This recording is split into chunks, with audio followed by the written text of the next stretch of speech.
Hey everybody, my name is Dan Lapel for New Focus Recordings, and really excited to be joined by several members from Chicago-based Ensemble Dal Niente to talk about an upcoming release they have. Confined.speak comes out on November 5th, FCR 308.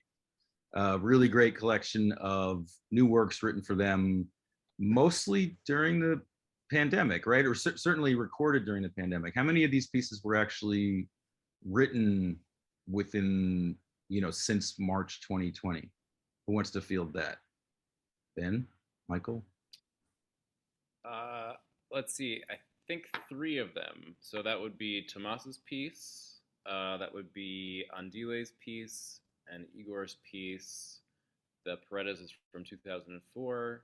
Mm-hmm. George's piece is from 2012, 14, 16? 2012. 2012. Cool. And then Melissa's piece is also from before the pandemic. Okay, great. So just to fill out those names, we have music by Igor Santos, Hilda Paredes, Tomas Guilio, George Lewis, Melissa Vargas, and Andile Kumalo on this recording. And while we're doing names, let's maybe, since we've got such a great large group here, let's go around the horn. If you guys don't mind, introduce yourselves, tell us what you do in Dal Niente and otherwise, and how long you've been with the group. Emma, do you want to start? Sure. My name's Emma Hospelhorn. I play flute in Ensemble Dal Niente and a few other places, and I am also the group's publicity director. And I'm passing the baton to Ben. Okay. This is a good way to play. I'm Ben. I'm the executive director and the harpist. And I'm passing the baton to Jesse, who's to my right. Hello, I'm Jesse Langen, guitar player in Ensemble Dal Niente, passing the baton to Kyle. Hi there, I'm Kyle Flens. I'm the percussionist with Ensemble Dal Niente. I've been with the group for about 4 years now, and I am also the audience development director as well, and the studio manager. I'm passing the baton, what is below me in my set of squares, to Winston and Mingwan. Hello, I am Winston Choi, and I am one of the pianists in Ensemble Del Niente. Been with the group, we were just talking about it, I think since 2010 or 11.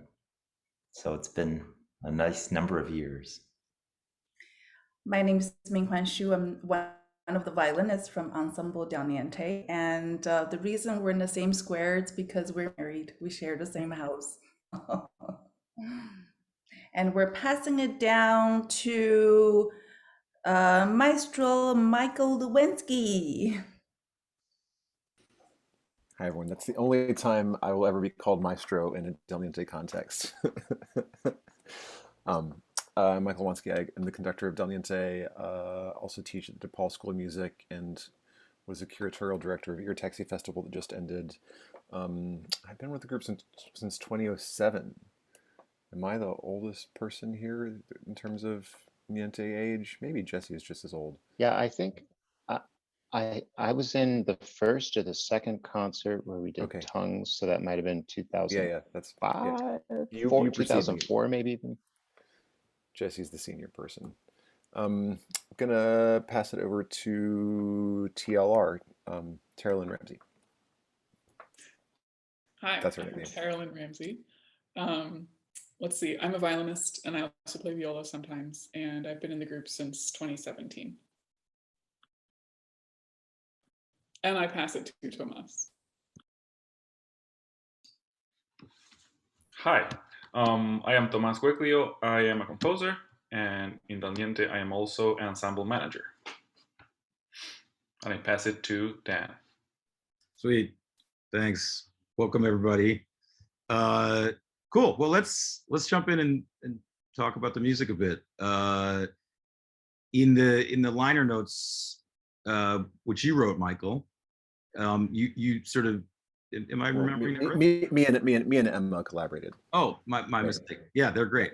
You guys spoke a bunch about how the music sort of reflected the the confined nature of the lockdown to a certain extent, but also the process of recording these pieces, which came together, as I understand, in a series of sort of pre-recorded stream type contexts. Is that sort of accurate? Is that true of every one of the recordings on here, or is there anything that was recorded outside of a sort of restricted COVID protocol situation? No. They were all recorded in 2020, and we did not play any live shows between, I believe, early March of 2020 and very recently. So. Yeah, I did see a few of your guys' really wonderfully produced stream things over the pandemic, and that was great. So I mean, I don't feel that the performances reflect any sense of confinement at all, but maybe there's something in the music itself that sort of reflects that. Certainly Igor's piece for violin and piano, I think especially the sort of neutralization of the violin sound through mutes and overpressure type stuff sort of gets us into that world of sort of feeling like very restrained. You guys want to talk about that piece a bit more, the process of working on it and so on and so forth? Oh, absolutely.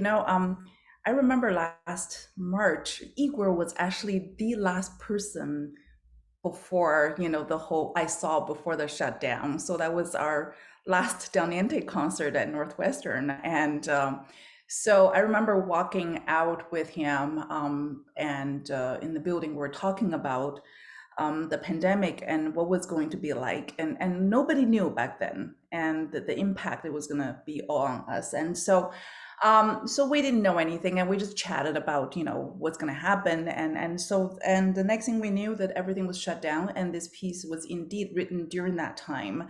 And I think it really reflected how all of our, fellow musicians and ourselves, how we all felt during that time. It was so much unknown and so much anxiety, and that kind of, deep silence that we all experienced and we didn't know how to deal with. And I think it was very much well put in the piece and the sound world that he created. So Daniel, when you said about, that the practice mute, the metal mute that he used for that piece and for the violin, and at the same time, in his music, he's marked triple forte. And so that kind of struggle that we all experienced, basically our voice was, shut down. And as musicians, I remember both Winston and I were at our home, and we really, there's certain times we did experience a lot of darkness, just because nobody experienced that. Nobody knew how we're going to get out of it. And so, and I remember, there are a lot of glissandi down, for the violin part, and there's just sighing and crying, and there was a lot of mechanical sound, and that's repeated and is looped, and that is in the piano part, and also in the recording part. And did you have any thoughts about that, Winston? Yeah, having had a really long working relationship with Igor Santos over the course of, multiple pieces, some solo piano pieces, works with electronics within a larger ensemble, as well as another duo that he had written that we had performed a few years ago. There are certain aspects of Igor's language that, of course, are recognizable. But this was certainly a departure for him because the gestures became so much darker. We keep using the word dark, very dramatic music. And I feel like Igor in his music, he uses repetition in many different ways. And in this particular case, we feel like sometimes figures would repeat over and over and over. And it was very much the sensation of, are we ever going to get out of this? Sure, yeah. And so that we could feel trapped even within the music. Right, it felt like a nightmare. You know how when you're in a nightmare, that when you're trying to scream, that nothing comes out, and then you repeat that, or when you're running and you're running, like you feel like you're running a swimming pool that you couldn't go, forward. And that feels that way in, that piece. And yeah, so. And we also, I think everybody's very used to playing now, performing in masks. But at that point, it was one of our first performances, I think, being masked up.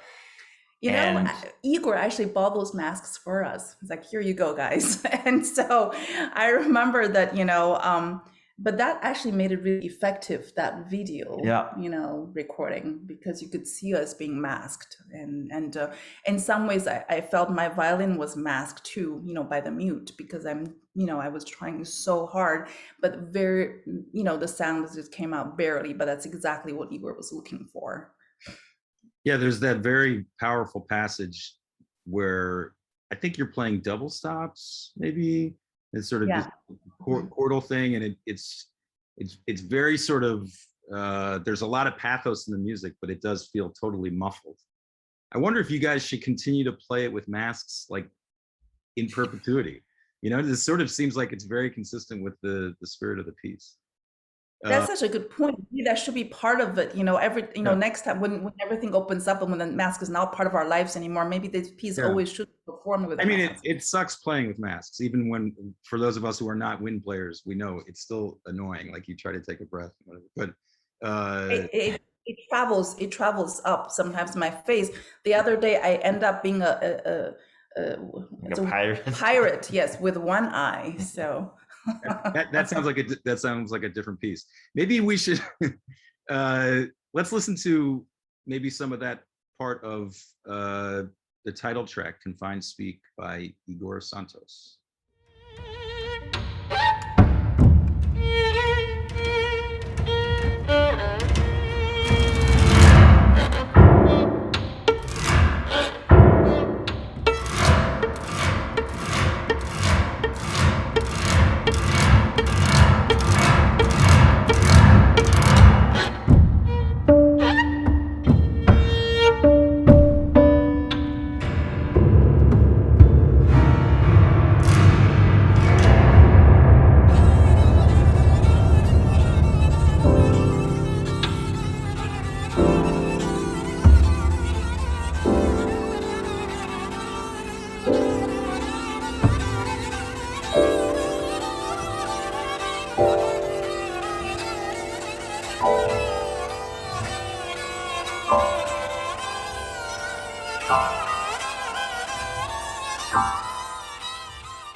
Beautiful. So there are three pieces on the album that feature voice, right? We have Tomas's piece Triste y Madrigal, and Melissa Vargas's piece. I've put myself in a situation here. Es casi como el inicio y comienza, and Andile Kumalo's piece Beyond Her Mask, which is mostly spoken, right? Tomas, do you want to set up your beautiful piece for soprano and ensemble that has a surprising inner life in the middle of it?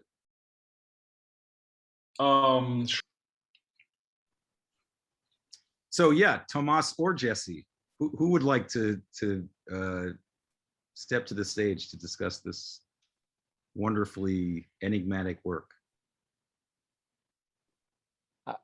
I'll just say a couple things about the guitar part and my perspective playing that guitar part in Tomas music in general. So I've played a number of pieces by Tomas at this point, a number of different pieces, as well as multiple arrangements of the same piece. And for one thing, his guitar writing is always absolutely perfect.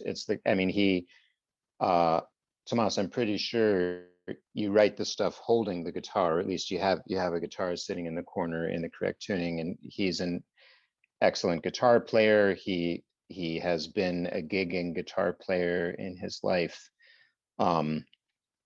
So it's not a surprise that everything is perfect.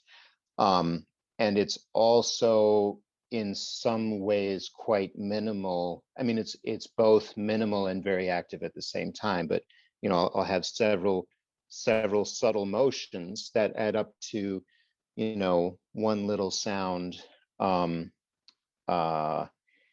If you look at it on the page, it looks like a somewhat sparse part, but in another way, it's actually quite active because each sound might have several subtle components.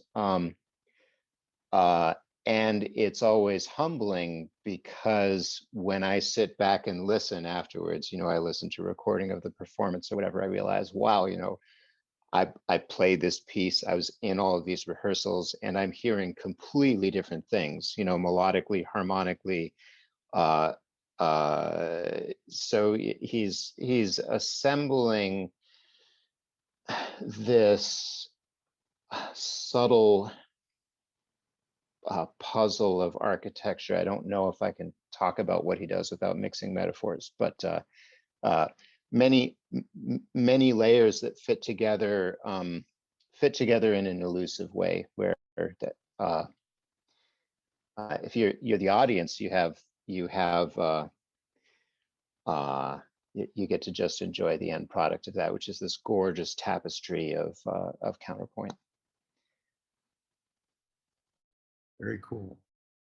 I can definitely relate to that experience of when a part keeps you sort of wonderfully busy with its own nuances, and then you back up and you listen to the recording and you're like, wow, every single part is doing the same thing in that way.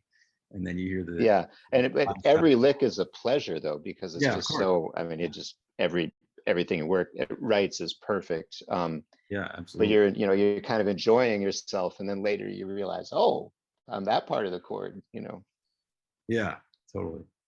Tomas, when I listen to this piece, I love it.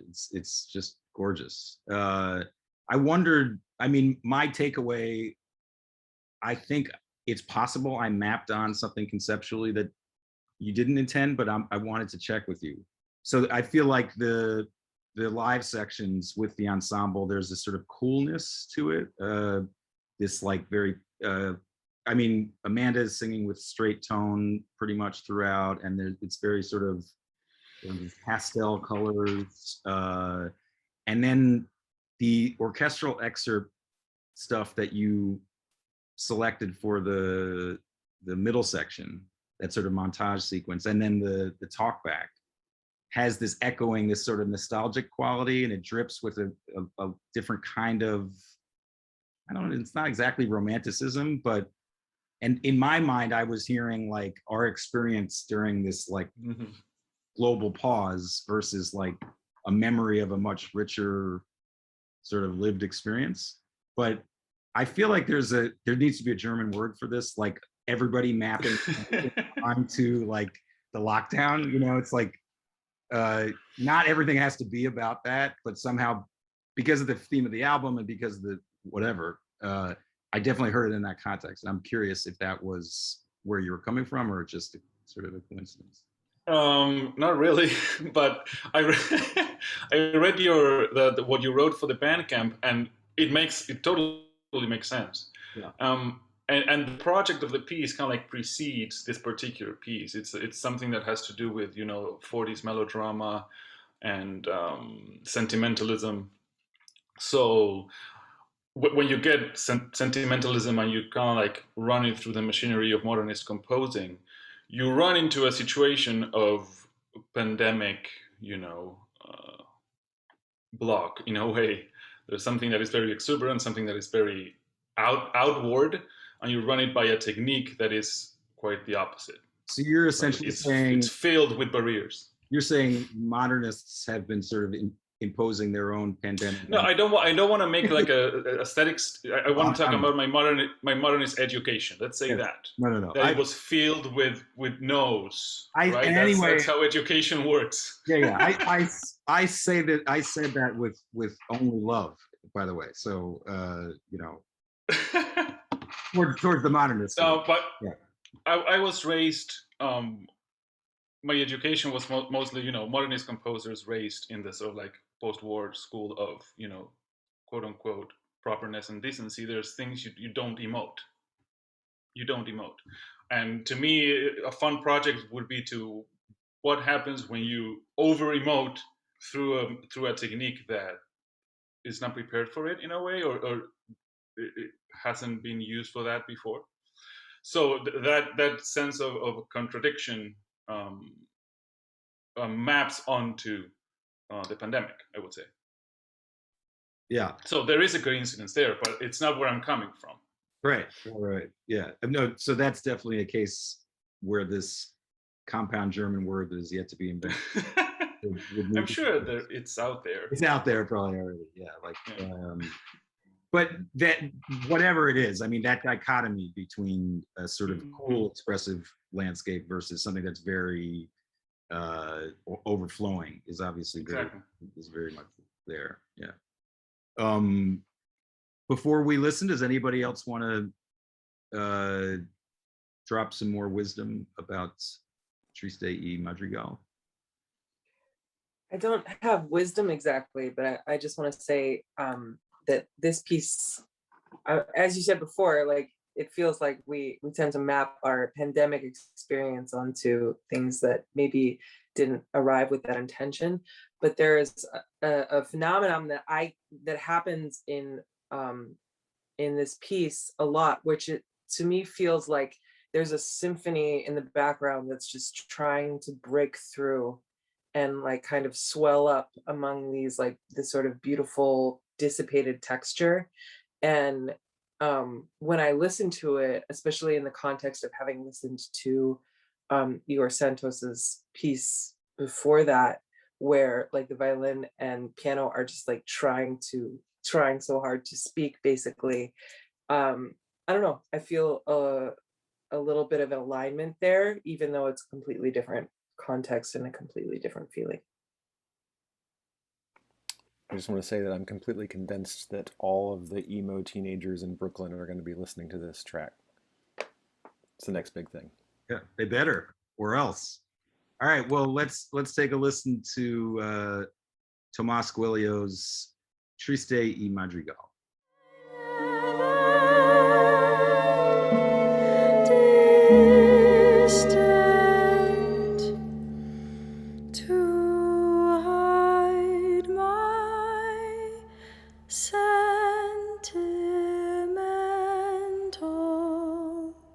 Don't you ever believe that you can do whatever strikes your fancy.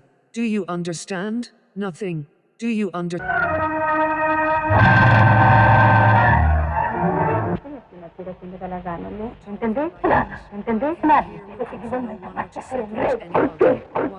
I was looking for and you know it well. I do know. I know that we were all cheerful. Nobody. We were happy. Orchestral interlude.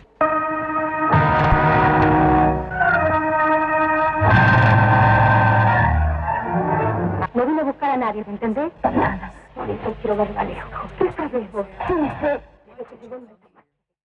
Wonderful. Well, let's talk a little bit about the other two pieces that have a vocal component to them. Melissa Vargas's piece is this beautiful sort of environment that she creates, but it's actually non-metered, right? It's sort of how's the score set up? Is like time code, or does anybody want to? Cal, you want to go first or me? Oh, sure. Yeah, I can go. Yeah, there is in the music, there are no timestamps necessarily. There are also no bar lines. There is just the entire music is just on sort of the staff, and as each line goes along, the parts are connected either by dotted lines from one part to the next. Everyone reads the score. So the progression of musical ideas is connected through seeing someone else's part and then knowing whether or not those land at the same time, or if one is supposed to lead to the next. So the piece is sort of built. It's just a good way to describe it, because a lot of Melissa Vargas's music, she has a background in engineering. So the whole idea is that, you know, we are essentially building the piece. There's not necessarily a narrative. It's just we are constructing all of these ideas that are then related to one another. I hope that answers it in a concise way. Definitely. Does anybody else want to? Jesse, you look poised Yeah. to add to the. Yeah, I'd just add, when you look at it, and I was in another piece of hers maybe 5 or 6 years ago when we were in Bogota. That piece as well, and a similar kind of notation for that piece. It looks like there's almost nothing there. Like it looks like there's almost nothing in the score, and the result, I mean, it's a, to me, it's a really clever way to set up a rehearsal process and creativity and engagement, because you're really putting yourself into all of the things that are there, because you look at the first rehearsal, it just looks like there's very little going on. So then you're really pouring your imagination into all of these moments. And when you work with her, there's a lot of workshopping and there's a lot of talking about all of the things. But it reminds me of, hearing actors and directors talk about some of my favorite movies where, there might be long stretches of time that don't really have much dialogue, and then hearing about the process and all of the imagination that people put into these things, into the unspoken things. To me, that's what it feels like to play Melissa's music. Yeah, that's a good point, Jesse. It's a perfect example of less is more. And those pauses and those silences make those brief moments in time like really effective and really magical too, especially once the chamber music starts to happen within that. We have the creativity period, then we have like the chamber music period. So then like every single event is special in that way. Nothing gets lost. It's very clear. It's also like we have the bandwidth to really care because you're not that busy. It's like, this is the thing that you're going to do right now. So we talk about it, we think about it, we're really we're all of us, all of our being is prepped for this thing that we're doing. Yeah, that one cymbal hit, I was like, that's going to sound really good. I want it to sound good because there are only 5 of them. I want every single one to sound amazing. None of them are getting lost in like a bunch of other things happening. So yeah, like the sounds matter at that point. Very cool. And the third vocal piece on the album is Andile Kumalo's Beyond Her Mask, which sort of addresses the issues of domestic violence in his home country of South Africa. But there's a lot of contrast really between these three voice and ensemble pieces. I mean, they in a way they couldn't be more different in terms of how they approach the format. Michael, do you want to give us a little bit of background into this piece? Sure, I can say a couple of things about it. I think before I do that, I might encourage people to check out Melissa Vargas's music if you don't know it. She's based in Bogota, and there's information on our website. She's part of the Colombian Circle of Contemporary Music, and she runs a festival there called Festival of Women in New Music, and she's a fabulous composer if you don't know her stuff. Also a fabulous composer is Andile Kumalo. From South Africa, has lived in Germany and studied in New York for a minute. This is a new piece that is also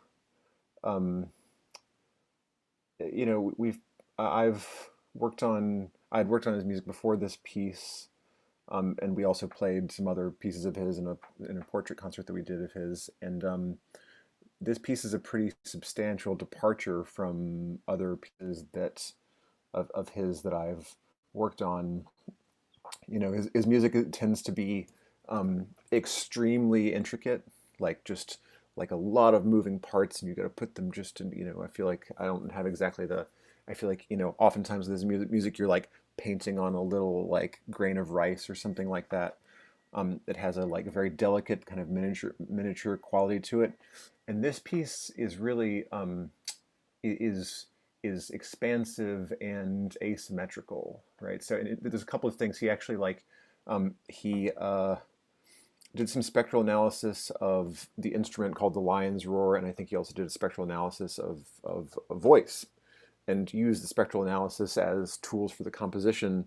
And it's really like somehow I mean, so that's maybe where he gets some of the harmonic content, and I think some of the instrumental timbres, particularly in the kind of very short, fast section that's maybe a quarter of the way into the piece. Yeah. So yeah, so Andile's music. Yeah, I think I just want to say that Andile is like an amazing composer who's doing like I think a like truly original thing, right? So one of the things that I know he thinks, and he has a great paper about this, called, what's the paper called? It's called reading reading for African spectralism in Latosi, and I can't say the name right, Modokali. And he's interested in what he calls Nguni spectralism, and he has this. One of the things that he thinks is that like too much scholarship on African music has focused on its rhythmic complexity, and rhythm is a sort of primary sort of structuring feature about African music. And he's much more interested in timbre, specifically in some traditional musics in South Africa, particularly the kind of musical bow called the umrube. And so he is really like in a kind of fundamental way a kind of spectral composer, in that he's like extremely interested in timbre. And I always think about spectral composers that like somehow their interest in timbre always ends up translating into like an interest in time, actually, and like an interest in like how things unfold in time. And that's like a thing that I think is really fascinating about this new piece of Andile's, is that it has these very lopsided proportions that I think draw attention to its kind of exaggerated, um, like an exaggerated experience of time, right? Which I think is, or a confusing experience of time, which is probably a thing that all of us have some familiarity with during the pandemic. I mean, I'm sure we've all say like, what is time anyway? And it's like, what is today? And today is Tuesday, and I don't know, it was the same as last Tuesday, and what's a weekend, and that sort of thing. So there's something, even though I don't think the piece is not about the pandemic in that sense, it's really about the increase of domestic violence in South Africa during the pandemic as a result of being confined. But I think that the way that he controls and manipulates time, with this sort of introduction, and then a very short fast section, and then a very, very long kind of, I don't know if it's a coda or what you would call it exactly, but a very long kind of closing section that is already long but feels like almost exaggeratedly long in a way that I really think is wonderful. But I think there's something about the way that he writes the piece that manipulates our sense of time in a way that I find like very original, very satisfying. And I think the piece is just beautiful and like very moving. So I hope people enjoy it. And like I said, it's very different from my experience with other pieces of his. And so, if this is a direction he's going to keep going in, then I'm really excited about that. Yeah, I guess if I could add a quick comment too, as a percussionist that has played a musical bow, and has played musical bows in like an ensemble context, a lot of the sound that you hear from those African musical bows it's like a very personal experience. So in my experience playing the piece, a lot of the the composition's content and everything does feel very intimate and personal, and like when you're playing the mkhube, it's like the sound isn't going outwards, the sound is traveling inwards, so it sort of resonates with you personally. And just experiencing that, as I was playing the bass drum with like a super ball mallet, and that was an instrument that captured sort of the spectral analysis of the lion's roar. And just another example of Andile using spectralism in the natural sense instead of focusing on like time and math, things like that. But also just a quick comment to what I said before about Melissa Vargas's piece. It was like slightly incorrect. There is a timestamp to that. It's just a general timestamp instead of like very precise seconds in which things happen. So, I mean, that also sort of relates to Andile's piece too, where, you know, there are only brief periods of Andile's piece where there's like, you're supposed to play this at this exact moment. The rest of it is like very drawn out, and there are a lot of like held chords and things like that. So, I mean, what is time anyways? Time is relative in multiple ways. So yeah. Can I jump in? On the point that Kyle was just making, and to Michael's point about the sort of drawn out time span and the proportions of the piece, when we were first thinking about how we were constructing the program for this album, we kind of drew, I think, like a conceptual thread through Igor's piece as well as Andile's piece, which form like the bookends on the album. And that's because in Igor's piece we have struggle against some kind of force that is impeding your ability to speak, and we hear the evocation of speech and language, and he's manipulated speech with the third like instrument that's in the piece, which is the little speaker box, which is imitated, and so speech is a part of that piece, but you don't hear any words. In Andile's piece, we have, again, another struggle to speak and to be expressive, but we have words. But this time, the words, which are actually based on a couple of poems, they're said, but they're said internally. A lot of the times when you hear these words, they are part of the sort of the psychological framework of the narrator or the speaker. It's interesting, when we were doing a lot of the mixing and editing of Andile's piece for the album, his comments would be a little bit less like this louder, that louder, and more like this section should sound like the words are part of the narrator's psychological state. And it was all about sort of just the internal life of the person speaking. And so we have these two pieces that are approaching a similar concept, but in very different ways. And that's part of the reason why we decided we wanted to sort of construct an album, just to tie it all together. No, that's great, and it's always cool to see these various different threads that connect the repertoire in a program. I think there's a lot of them on this album. Let's take a listen to a portion of Andile Khumalo's Beyond Her Mask.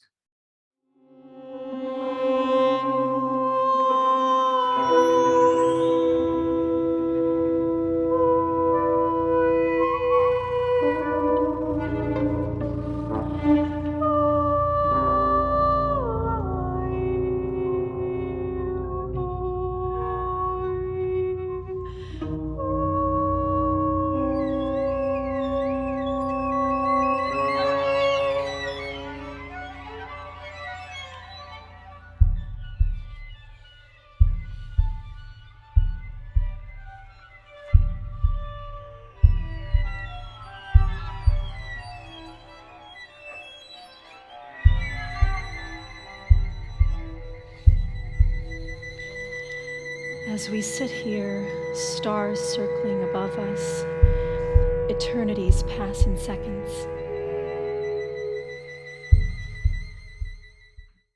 Cool. Well, maybe we can pivot to talk a little bit about a really fantastic piece that's included by the eminent George Lewis, who I believe was one of Andile's teachers at Columbia while he was studying there. I think maybe he might have also studied with Tristan Muraille, if I'm getting that right. But and of course, George Lewis, sort of has redefined like multiple fields within our larger field of music. And this particular piece, Merson Baby, he's sort of exploring it.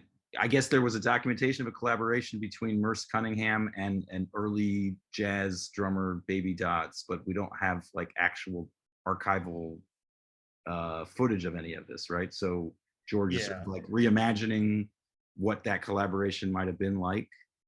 Yes, yeah, exactly. So there was an account in some articles of this concert happening at some point in time, and there is no documentation of what the concert sounded like. So this is just sort of George's reimagining of what that concert might have sounded like, because it is very two different sort of musical identities, where you have an avant-garde choreographer, and then you have this this sort of like founding instrumental person in what is known as jazz drumming today. A lot of Baby Dodds' drumming style was, that was before the ride cymbal was the timekeeper, like the bass drum was the timekeeper.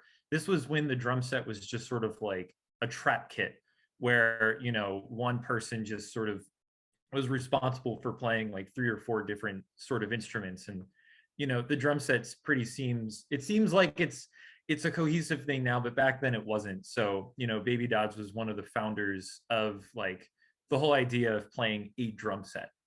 So just the fact that like those two things happened was really interesting. But it's sort of a shame that nothing was ever recorded from that, because I would have loved to have heard that. That would have been like amazing. But yeah, so the piece itself, it sort of has like these sort of blocks where one is there's like a literal jazz drum solo for a while, and then there's some chaotic stuff in the middle, which was probably like that section is both of those two folks actually collaborating. And then one was like, okay, Baby Dodds is now going to play a drum set solo.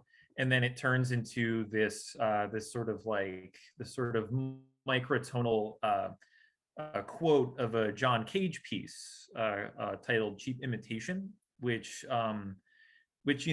John Cage and Merce Cunningham collaborated a ton, right? So that's just sort of like an homage to Merce's work with John Cage. So yeah.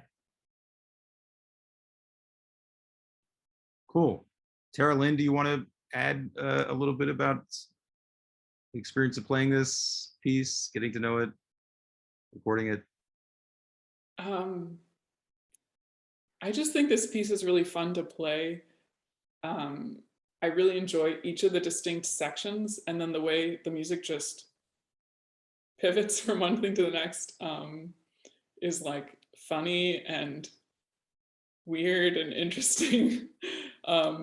So I love playing the opening because we have these, it's just artificial harmonics between the violin and the cello, and they were really hard to learn, but then once you learn them, it's just this like, just like floaty, atmospheric thing that I really enjoy. And then we have the next section that we play after Kyle's first solo is like the opposite of that. These really intense, closely written, super high chords, tremolo. So it's just like complete contrasts.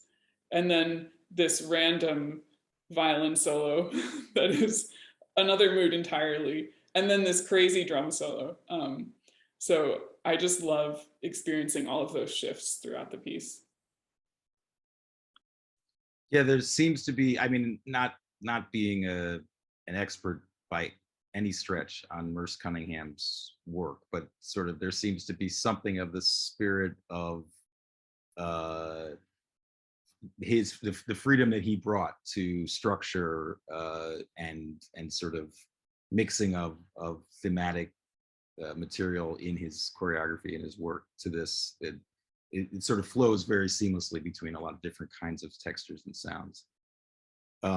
Great. Well, so we should say that the omission of the excerpts of George and Melissa's piece is only to try to sort of be economical with our time, which we're not really doing anyway, but that's fine. It's a great discussion. And of course, this whole point of the video is to encourage everybody to listen to all of this music many times, because it all bears repeated listening and is rewarding on that level. So I do want let's. to make like one. Oh, Can I make one quick please, important point? Speaking of not being please. economical, I'll try to be really quick. But I No, think no. like By all means. I think another, yeah, sure. I think another like important thing about this piece and about George's work in general is like, you know, I think part of the reason for him writing about this collaboration in particular is that famously John Cage like did not like jazz and did not like improvisation as such. Um, and you know, and there's, you know, a thing that George has pointed out many times, especially in his 1996 article about Afrological and Eurological kind of composition and improvisation styles, is the extent to which like Black contributions to composition and to improvisation practices have been like very significantly erased kind of within spaces of, let's call it, white new music or something like that. And there is this actual documentation of, you know, or there's only writing about it, there's no like recording or anything, but like, you know, this erasure of course is like partially incorrect, right? In addition to being unjust, it's like, no, people actually were influenced by Black musicians, have been for a long time, and you know, we kind of forget that actually, no, Merce Cunningham collaborated with a Black jazz musician, and that's not maybe a thing we tend to think about when we think of Merce Cunningham.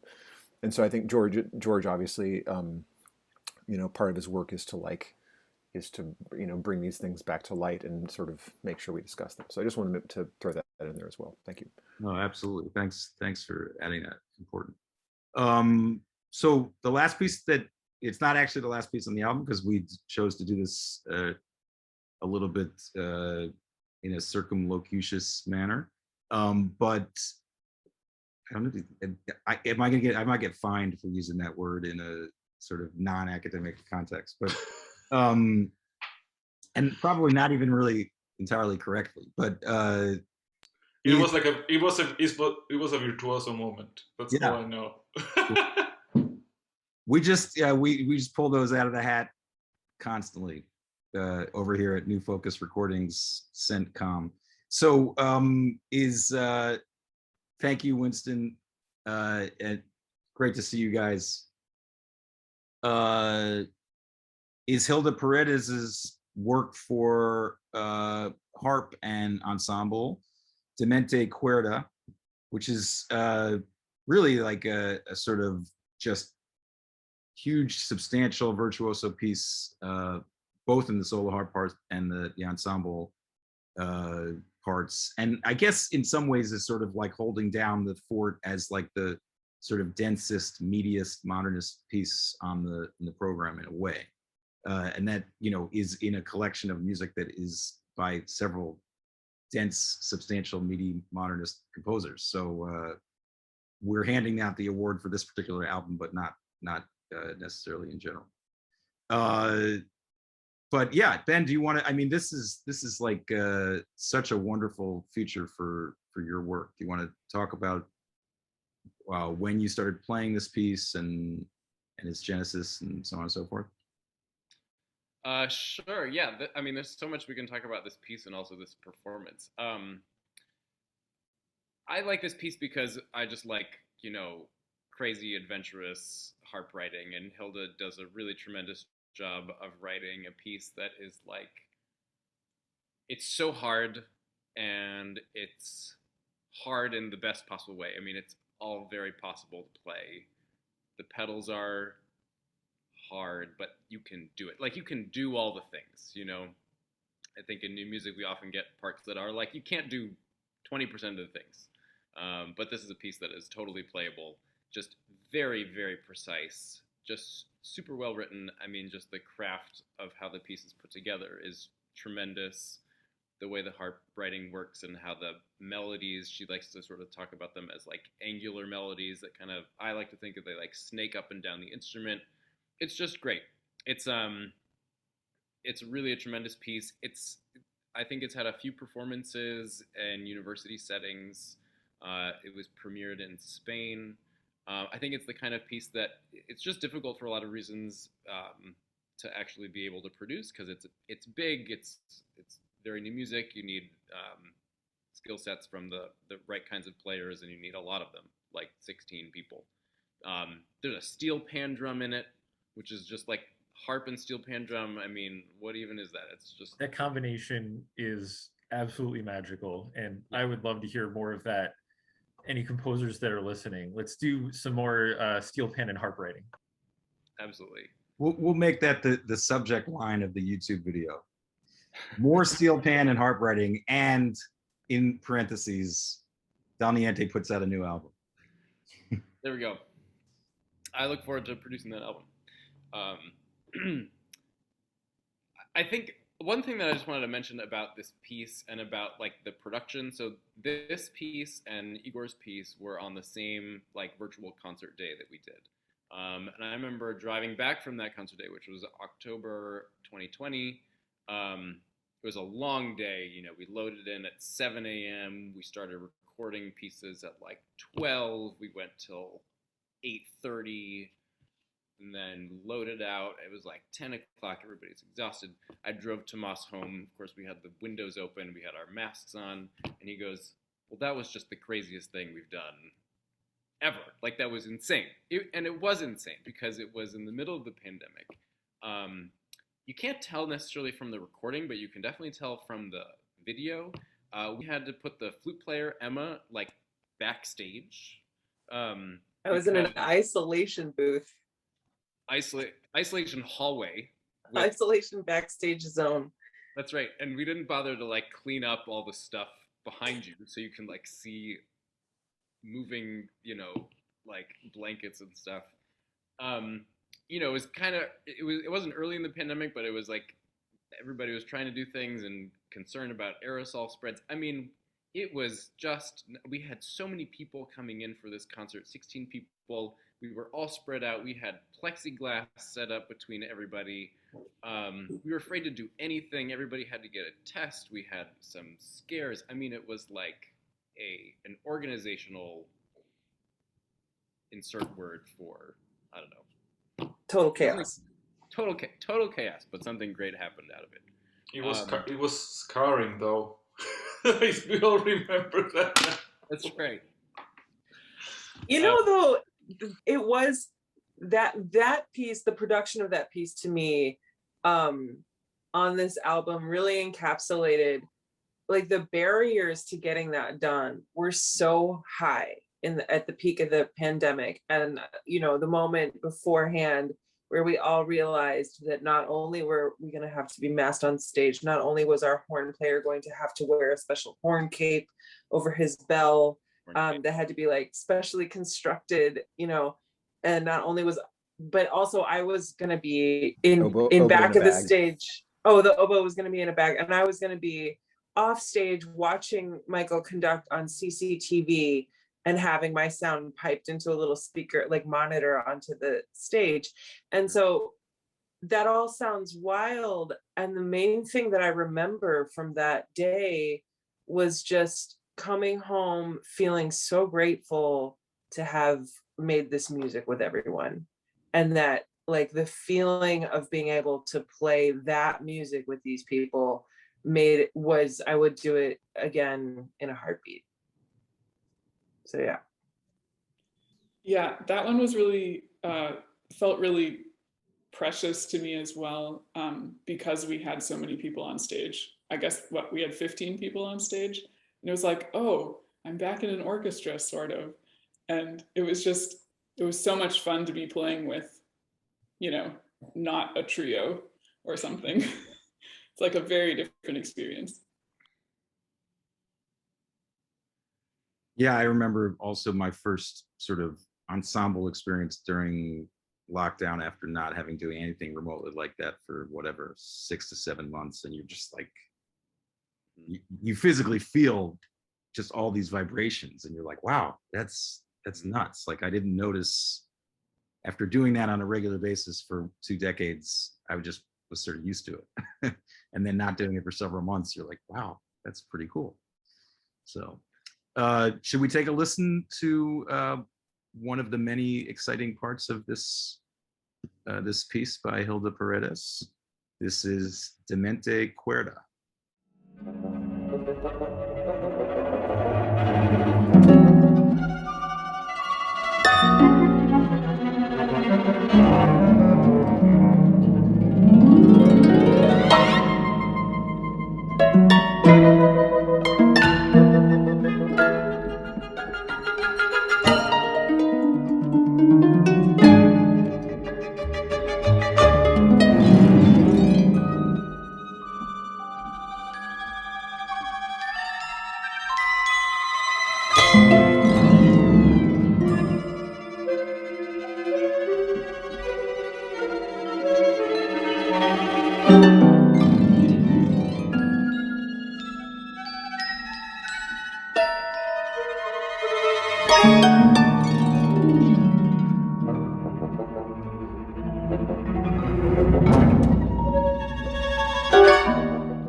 Well, thanks so much, guys. This was really fun to talk about the album. I learned a lot more about all these pieces. And to everybody out there in YouTube land, definitely check this recording out. It's wonderful. Every piece is a gem. Comes out on November 5th, confined.speak, Ensemble Dal Niente, FCR 308. It'll be available all the spots that you do and don't pay for music. And before I go any further, I want to make sure to give a shout out to the great production team on this. Aphorism Studios engineered it, Dan Nichols and Mark Alatag. Frederick Gifford mastered it. Alejandro Acierto did the design, and Ben, you mentioned one other person whose name I forgot. Natalie Mills Bantumasi. Yes, thank you, Natalie, as well. And do you guys have any parting words? This is the last time you can say anything about this album, and from now on you have to obey a code of silence. No, of course not. Nope. You guys good? Great. Thanks so much. Looking forward to putting this one out, and stay well. Take care. Thank you. You. Thank you so much. Bye.